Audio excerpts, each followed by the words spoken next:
नमस्कार दोस्तों, स्वागत है 99 सब्लिमेशन स्टूडियो दिल्ली से लाइव। और मेरे साथ जुड़ रहे हैं इस वक्त प्रशांत। आप देख रहे हो स्क्रीन पर प्रशांत की दिख रहे हैं। और आज मेरे दर्शक जो ऑलरेडी इस यूट्यूब चैनल से जुड़े हुए हैं उनको, और जो न्यू सब्लिमेशन इंडस्ट्री में आ रहे हैं उनके लिए, और जो काम स्टार्ट करना चाहते हैं उनके लिए, इन तीनों के लिए एक बहुत ही इंपॉर्टेंट डे है। क्योंकि इस वीडियो में हम आज कुछ ऐसा सीखेंगे जो बहुत ही इंपॉर्टेंट है।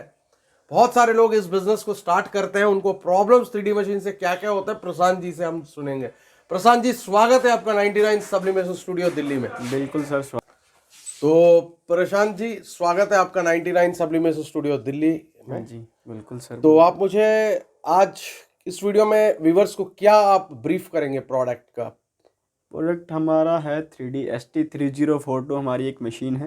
ठीक है, उसके लिए हम लोग देखेंगे उसमें क्या क्या प्रॉब्लम्स आती हैं, कैसे कैसे उनको सॉल्व करा जाता है, कौन कौन से पार्ट हैं, कौन कौन से हम यूज़ करने चाहिए, हमें कैसे बेटर हम मशीन को यूज़ कर सकते हैं, और किस किस पार्ट्स में प्रॉब्लम आती है, आपको क्या यूज़ करने से क्या प्रॉब्लम आती है। ये सारी चीज़ों के डिस्कशन मैं आज आपको इस मशीन के बताऊँगा सर।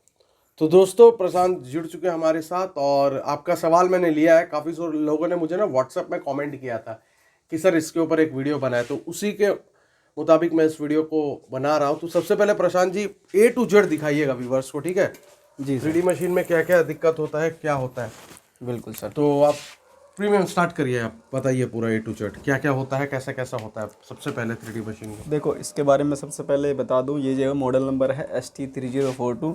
ठीक है, इस पे सब कुछ पावर्स लिखा हुआ है, यानी कि 2900 वोल्टेज की आपकी मशीन्स रहेगी। ठीक है। 2900 वोल्टेज की रहेगी, 16 एम्पियर का आपका सॉकेट चल जाएगा इसमें। देखो, सबसे पहले जो मेनली जैसे कोई मशीन आप परचेज़ करते हो, तो परचेज़ करने से पहले मशीन को सेफ्टी ज़रूरी होती है। कि कोई भी चीज़ जो आप, जैसे कि आप मोबाइल लेते हो या कुछ भी चीज़ लेते हो, उसके लिए सेफ्टी सबसे ज़रूरी होता है।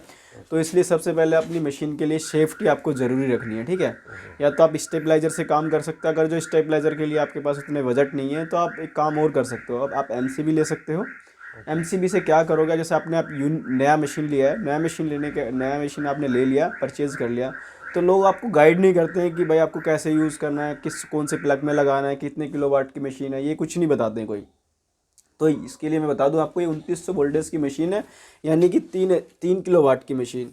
3 किलोवाट समझ रहे हो सर? जैसे कि आप दो AC, मतलब जो आप जी की जो 1.5 किलोवाट की दो AC आप यूज़ कर रहे हैं। अब देखो कितना हैवी चीज़ है ये। तो इसलिए तो सबसे पहले इसके लिए तो सेफ्टी ज़रूरी है। जैसे कि आप स्टेबलाइज़र लगाते हो आप, जैसे कि AC के लिए लगाते हो, या आप किसी भी स्टेबलाइज़र भी इसके लिए यूज़ कर सकते हो। अगर जो आपके पास नहीं है बजट उतना, अभी स्टार्टिंग में आप काम कर रहे हो, तो आप एक काम और कर सकते हो, एक मीटर से सेपरेट लाइन लेके आ सकते हो, और लाइन लेके आके उसको बोलना है, इलेक्ट्रीशियन को बोलना है 3 किलोवाट का मेरे को लोड चलाना है। उसको सेपरेट मीटर से लाइन देगा। आपको घर के मीटर से कभी भी, मैं बता दूं आपको, आपकी घर की जो लाइन होती है उस पर यूज़ ना करें इसको, क्योंकि दुकान से भी यूज़ ना करें, दुकान की लाइन से। ये सेपरेट आप मीटर से अपनी लाइन मंगाएं।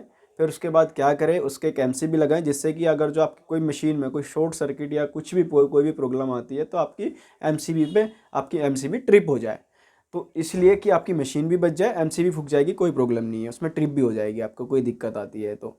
ये जो है आपकी मशीन के लिए स्टार्टिंग के पॉइंट्स हैं, यानी कि ये जो है आपके स्टार्टिंग के पॉइंट है, ये आपको नोट करने हैं स्टार्टिंग में। ठीक है, 16 एम्पियर का सॉकेट में आप यूज़ करना, क्योंकि अगर जो नॉर्मल जो होते हैं, आपने देखा होगा फ़ोन चार्ज करने के लिए या वैसे चार्ज करने के लिए, कोई भी हैवी प्लग्स को ना यूज़ करके नॉर्मली लोग ये ऐसे यूज़ करते हैं। तो उसमें क्या होता है कि प्लग एक तो ख़राब हो जाता है, और मशीन में भी कोई भी प्रॉब्लम्स आ सकती है, क्योंकि इलेक्ट्रॉनिक आइटम है, कुछ इसका गारंटी तो होता नहीं है, पर कोई भी प्रॉब्लम आ सकती है, ऐसा नहीं है सर जी।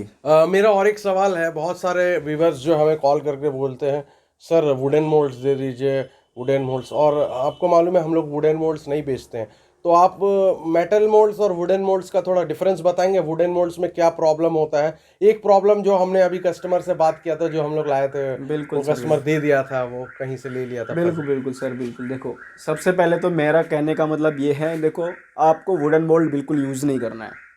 ठीक है, वुडन मोल्ड इसलिए यूज़ नहीं करना है, इसके मैं आपको कारण बताऊंगा, कई सारे कारण बताऊंगा कि मशीन में क्या क्या इफेक्ट पड़ता है और कौन कौन सी चीज़ों पर आपका इफेक्ट पड़ता है। तो आइए थोड़ा नज़दीक से बात करते हैं इसके लिए। बिल्कुल। ठीक है सर, तो व्यूवर्स, मशीन को ही मैं दिखाऊंगा, आप देखते रहिएगा जी। ये देखो, सबसे पहले क्या होता है आपको बता दूं, वुडन मोल्ड आप यूज़ नहीं करना चाहिए। वुडन मोल्ड यूज़ करने से क्या होता है, आपका जो होती है जैसे लकड़ी होती है, अगर जो लकड़ी जैसे कि अभी 200 सेल्सियस में चलता है मशीन, ठीक है, तो अगर जो हम इसको 200 सेल्सियस में जैसे चलता है आपका मशीन, तो हम इसको लकड़ी जलेगी तो उसमें से क्या निकलेगा, डस्ट निकलेगा। डस्ट कहाँ पे जाएगा, अब कहाँ पे स्टोर होगा वो जाके। हाँ, ये भी तो इम्पोर्टेंट देखो अब यहाँ से तो ये यहाँ से इसका हवा पास हो रहा है, हवा पास प्रॉपर। हाँ, कवर्स निकाल देता हूँ मैं व्यूअर्स आपके लिए। ये बहुत ही इम्पोर्टेंट वीडियो है एक न्यू स्टार्टअप के लिए। ये देख रहे हो, यहाँ से आपका अगर जो आपका लकड़ी का मोल्ड है तो यहाँ से आपका हवा पास होगा। इसमें कोई ऐसा चीज़ नहीं है जिससे कि आपका कहीं लीक हो सके। अगर जो लीक होगा तो फिर आपका कवर प्रिंट नहीं होगा, तो इस चीज़ का भी ध्यान रखना है। तो ये कभी तो यहाँ से पास नहीं होगा, तो आपका कहाँ पे जाएगा, यहाँ से इस पाइप से होते हुए आपके अंदर तक जाएगा, ठीक है। तो पूरा कचरा कहाँ पे जा रहा है, इसके अंदर जा रहा है। इसके अंदर जाने के बाद आपका कचरा कहाँ जमा हो, मशीन का मैंने पार्ट खोल रखा है पीछे वाला, ठीक है।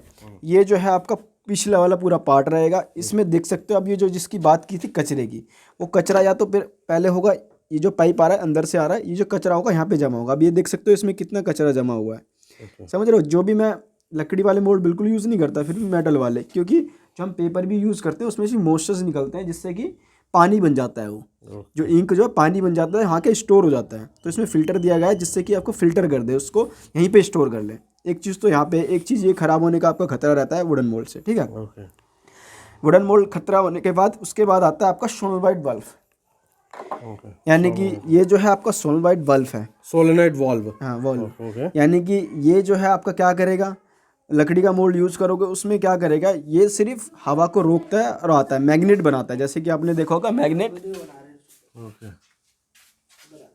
ठीक है, मैग्नेट जो है मैग्नेट बनाता है ये, ठीक है। एक क्या करेगा, ये हवा को एक तरफ से लेगा, एक तरफ से बंद कर देगा, ठीक है। ये काम करेगा आपका ये जो सोलेनॉइड वाल्व, ठीक है। अगर जो आप वुडन मोल्ड यूज़ कर रहे हैं तो सबसे मेन जो होते हैं, मोटर जो है, ये आपकी मोटर है। इसमें क्या होता है, 2 फिल्टर्स होते हैं। ये जो है आपका फर्स्ट और सेकंड दोनों फिल्टर हैं। ये आपके दोनों फिल्टर, एक हवा छोड़ेगा, एक हवा पास करेगा, यानी कि एक हवा को खींचेगा और एक पास करेगा। तो वुडन मोल्ड करने से क्या होता है, ये जो फिल्टर होते हैं आपके मोटर के, ये जाम हो जाते हैं, यानी कि जो कचरा होता है वो इनमें आ जाता है, क्योंकि ये भी काम नहीं कर पाता है आपका, जिसको मैंने बात की थी, ठीक है। फिल्टर भी आपका इतना तरीके से काम नहीं कर पाता, यानी कि आपको क्या प्रॉब्लम आएगी, आपकी मोटर चलेगी, सोलेनॉइड वाल्व चलेगा, सब कुछ चलेगा, मोटर भी चलती रहेगी, सब कुछ चलता रहेगा, पर आपको कन्फ्यूज़न हो जाओगे कि भाई मेरे को ये वैक्यूम क्यों नहीं ले रहा है। तो ये क्या है, लकड़ी के मोल्ड यूज़ करने से ज़्यादा प्रॉब्लम आती है। अगर जो आप लकड़ी का मोल्ड आप 10 दिन या 20 दिन यूज़ कर लोगे तो उसके बाद क्या होगा, आपका ऑटोमेटिक ये फिल्टर जाम हो जाएंगे। और रिस्क भी है ना, रिस्क भी है सर। देखो रिस्क क्या है, फिल्टर बार बार जाम होंगे, बार बार खतरा है, इस पार्ट्स पे लोड पड़ेगा, क्योंकि ये उतने तो है नहीं, इसलिए सब कुछ देखो। कोई ये स्टार्टिंग में जब मोल्ड बिकता था, क्योंकि देखो इस मोल्ड की खासियत थी एक मेटल मोल्ड की, क्योंकि मेटल मोल्ड पहले क्या था, कोई बिगर सोचे तो कंपनी देता नहीं है, आप भी समझो, ठीक है। जुगाड़ लोग बेचते हैं इंडिया में, ठीक है। तो ये क्या है, अब क्या हर कंपनी सोच के देता है, हर पहले टेस्टिंग होता है हर चीज़ का। ऐसा नहीं होता है कि जैसे कि अभी देख रहे हो इंडिया में क्या है, बस सस्ते के चक्कर में इन लोगों ने मशीन को बैंड बजा रहे हैं। सही बात है, लकड़ी का मोल्ड दे के, लकड़ी का मोल्ड आप, मैं बोलता हूँ यूज़र बिल्कुल यूज़ ना करें आप अपनी मशीन को, अपने बिल्कुल आपकी मशीन ख़राब होने के बहुत ज़्यादा चांसेस रहते हैं। तो आपको ये चीज़ ध्यान रखना। अब एक बात बताइए, हाँ अब आपने बताया कि लकड़ी का मोल्ड यूज नहीं करना है, बिल्कुल। तो अब नुकसान क्या क्या होगा, अगर नया न्यू मशीन ले रहा है, लकड़ी मोल्ड यूज कर रहा है, तो उसका नुकसान कितना खर्चा आएगा, फिर से मशीन तो ले लिया नया वाला, उसके बाद उसको एक्स्ट्रा पैसा क्या क्या लग जाएगा, फिर एक सोलेनॉइड वाल्व लेना पड़ेगा, सोलेनॉइड वाल्व हो सकता है, फिल्टर खराब हो सकता है, आपका फिल्टर जाम हो सकता है, कभी मोटर भी फूक सकता है, क्योंकि जब आपकी फालतू की आपकी मोटर रनिंग होती रहेगी तो आपकी मोटर भी फूकने का बहुत ज़्यादा चांसेस है। और फिल्टर तो आपका ये जाम होता ही होता है। इसके लिए हम नेक्स्ट वीडियो में बताएंगे कैसे इसको ओपन किया जाता है, कैसे इसको खोला जाता है। तो फिर ये जो खर्चा, एक्स्ट्रा खर्चा है ना, हाँ जी, ये बिल्कुल फालतू का एक्स्ट्रा खर्चा है। आपको 100 रुपये का जो भी आपका मोल्ड मिल रहा होगा वो मार्केट रेट में देखना। मेरा कहने का मतलब ये है, लकड़ी का मोल्ड बिल्कुल यूज़ ना करें। इस सबसे अच्छा है आप मेटल का मोल्ड यूज़ करें। मेटल का मोल्ड क्या है, एक तो आपका कभी भी कोई प्रॉब्लम आप फर्स्ट क्लास होगा, और जितना लकड़ी का मोल्ड आपका जलेगा, ठीक है, उतना फिटिंग इशू भी आएगा उसमें। ओके, लकड़ी जितना जलेगा उतना ज़्यादा फिटिंग इशू आएगा। जैसे कि आप लकड़ी को देखते हो जलते वक्त आपका उसका धुआं जो है नाक में जाएगा, आपको कोई भी बीमारी हो सकती है। तो आपने बोला कि वुडन मोल्ड्स में दिक्कतें होंगी, हाँ जी, हाँ जी। तो मेरे बहुत सारे व्यूवर्स, हमारे जो सब्सक्राइबर है, व्यूवर्स है, न्यू स्टार्टअप्स, उनको बहुत सारे दिक्कत होते हैं, तो वो लोग बोलते हैं कि सर मशीन को पूरा ओपन करके दिखाए। क्या हम इस वीडियो में मशीन को ओपन करके दिखाएंगे नेक्स्ट वीडियो में? नहीं नहीं सर, देखो ये काफ़ी लंबा वीडियो हो गया है, ठीक राइट है। राइट, तो बिल्कुल अब बिल्कुल। अगर जो मैं आपको इतना ज़्यादा हाँ लंबा वीडियो बनाऊंगा तो आप भी नहीं वॉच कर पाओगे, क्योंकि बिल्कुल आपके पास भी इतना टाइम नहीं रहता रहेगा, है, राइट ठीक है। आप ज़्यादा से ज़्यादा 5 मिनट की वीडियो देख सकते हो, 8 मिनट की, 10 मिनट की, उससे ज़्यादा अगर जो अब मैं वीडियोज़ को बनाऊंगा तो आप लोग कन्फ्यूज हो जाओगे। मैं स्टेप बाय स्टेप चीज़ें आपको बताऊंगा, बिल्कुल पार्ट बाय पार्ट, कि क्या क्या आपको करना चाहिए, ठीक है। तो इसमें आपने क्या देखा कि लकड़ी के मोल्ड बिल्कुल यूज़ नहीं करने चाहिए, और वो बिल्कुल भी नहीं करना है। कोई कौन कौन सी प्रॉब्लम आपने जान ली है कि क्या क्या प्रॉब्लम हो सकती है इसमें जी। तो दोस्तों ये थे प्रशांत, और इनसे हमने जाना कि 3D sublimation vacuum heat press में क्या प्रॉब्लम हो सकता है अगर लकड़ी का मोल्ड यूज़ करते हैं। तो इनसे अगली वीडियो में ये बोल रहे हैं कि नेक्स्ट वीडियो में आपको दिखाएंगे कि 3D मशीन को स्क्रू ओपन करके ऊपर और नीचे का हीटर्स प्रॉपर ना पूरा मशीन को ओपन कर, प्रॉपर आपको दिखाएंगे, इसमें दिखाएंगे, मीटर भी दिखाएंगे, पूरा चीज़ें आपको पूरा दिखाएंगे, खोल के दिखाओगे आप? पूरा चीज़ें आपको खोल के तो दिखाएंगे। दोस्तों जैसे कि अभी एक पार्ट में मैंने आपको दिखाया पीछे वाला बिल्कुल पार्ट, बिल्कुल बिल्कुल कि क्या क्या इसमें होता है, कौन कौन सी चीज़ें होती हैं, सारा आपने देखा है। देखो और जानकारी चाहिए, क्योंकि मैं आपको जितना मेरे से हो सकता है मैं आपको उतना बता बिल्कुल सकता हूँ, बिल्कुल बिल्कुल ठीक है। जब आपको प्रॉब्लम्स आती हैं तो आपको समझ आता है वो चीज़ें। बिल्कुल। तो दोस्तों ये थे प्रशांत 99 सब्लिमेशन स्टूडियो दिल्ली से। इन्होंने बस 3D मशीन के बारे में प्रॉब्लम्स बताई क्या हो सकता है। तो अगले वीडियो में आपको मशीन पूरा ओपन करके स्क्रू वगैरह पूरा हीटर वगैरह अंदर का पूरा दिखाएंगे। फिर इनसे मिलेंगे एक नई वीडियो और मशीन का टॉपिक लेके। तब तक के लिए दीजिए प्रशांत और हमें और हमारी टीम को इजाज़त। जय हिंद, सत्यमेव जयते।